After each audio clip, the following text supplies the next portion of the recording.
Hello everyone, જય શ્રી કૃષ્ણ, જય મુરલીધર. બધાને સ્વાગત છે તમારું પ્રિયાસ કુકિંગ ચેનલમાં. તો આજે આપણે સરસ એવી ઘાટી ચણા દાળ બનાવવાના છીએ.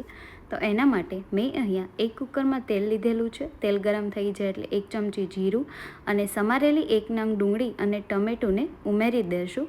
હવે એને તેલમાં સરખી રીતે સાંતળી લઈએ. ડુંગળી અને ટમેટું સંતળાઈ જાય એટલે મેં અહીંયા નમક નાખીને બાફેલી ચણા દાળ લીધેલી છે, જે સરસ એવી બફાઈ ગઈ છે. હવે એને એમાં ચણા દાળ ઉમેરી દઈએ. ત્યારબાદ હળદર, સ્વાદ અનુસાર નમક, લાલ મરચું પાવડર અને 1 ચમચી ધાણા જીરું પાવડર ઉમેરી દઈશું.